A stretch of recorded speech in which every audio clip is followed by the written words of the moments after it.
اللہ کے محبوب علیہ السلام سے پوچھا گیا کہ سب سے اچھا ایمان کس کا ہے؟ فرمایا سب سے اچھا اور کامل ایمان اس کا ہے جس کے اخلاق اچھے ہیں، جو بات اچھی کرتا ہے، جو لوگوں کے برائیوں کی ٹو میں نہیں رہتا، جو لوگوں کو اذیت نہیں پہنچاتا، جس کی طبع میں حیا ہے، جس کی طبیعت میں وفا ہے، جس کے انداز کے اندر محبت ہے، مروت ہے، بھائی چارہ ہے، حسن سلوک ہے، رواداری ہے۔ ان چیزوں سے مل کے اخلاق بنتا ہے، اچھی عادتوں سے اخلاق بنتا ہے، رویوں سے اخلاق بنتا ہے، لوگوں کے بارے میں اچھا سوچنے سے اخلاق بنتا ہے۔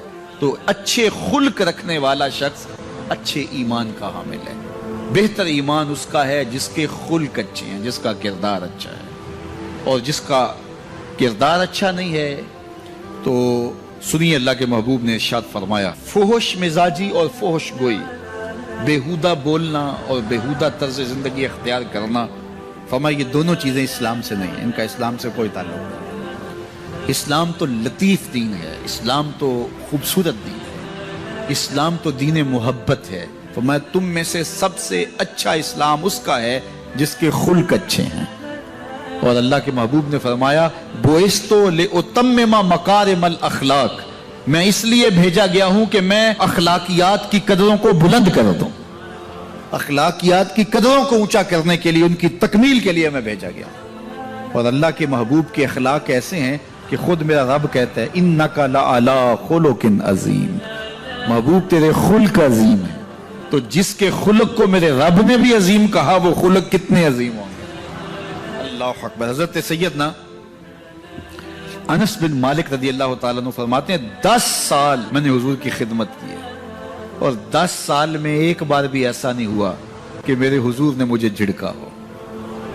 کیا محبت تھی، کیا پیار تھا، کیا خلق تھا۔ خلق اودے نے مولئی دنیا، خلق اودے نے مولئی دنیا، کوئی ورلائی جان بچاوے، آزم ایڈا سونا ماہی سنو کدرے نظر نہ۔ کچھ ان کے خلق نے، کچھ ان کے کردار نے کر لی مسخر ساری دنیا شہ ابرار نے۔ تو اچھے اخلاق کا حامل جب بندہ ہوگا اس کا ایمان کامل ہوگا اور اس کا ایمان اچھا ہوگا۔ تو نامہ اعمال میں جو عمل ڈالے جائیں گے، جو ترازو پہ میزان پر جو عمل ڈالے جائیں گے، سب سے وزنی عمل نماز نہیں ہوگا، روزہ نہیں ہوگا۔ سب سے وزنی عمل کون ہوگا؟ جو پلڑے کو جھکا دے گا، وہ حسن خلق ہے۔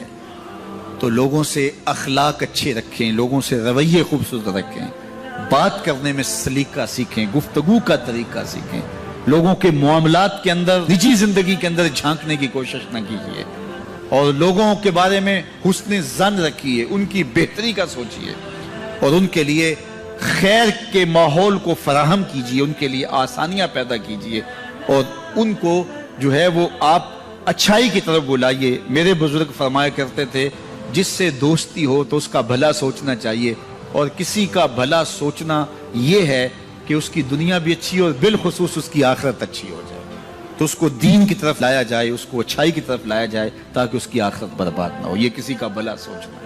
تو اچھے اخلاق کا حامل شخص ہی ایک اچھا مسلمان ہوتا ہے۔ صوم و صلاۃ سے کوئی شخص نہیں پہچانا چاہتا، یہ تو اس کا ذاتی معاملہ ہے۔ کسی شخص کی پہچان اس کے اخلاق سے ہے۔ نکاح کرنے کے حوالے سے بھی اللہ کے محبوب نے ہمیں جو رہنما اصول دیا، فرمایا جس کے اخلاق اور جس کا دین تمہیں پسند آ جائے اس سے اپنی بیٹی کا نکاح کرو۔ تو وہاں دولت دیکھنے کی تلقین نہیں کی گئی۔ اگر یہ قدریں ہوں گی ہماری ایک دوسرے سے جڑنے کی، ایک دوسرے سے قریب ہونے کی، رشتہ داریاں کرنے کی، تو پھر اچھا معاشرہ تشکیل پائے گا۔ اور جب ہماری جو ہے وہ ترجیحات اس سے ہٹ کر کے ہوں گی تو پھر اچھا معاشرہ تشکیل نہیں پائے گا۔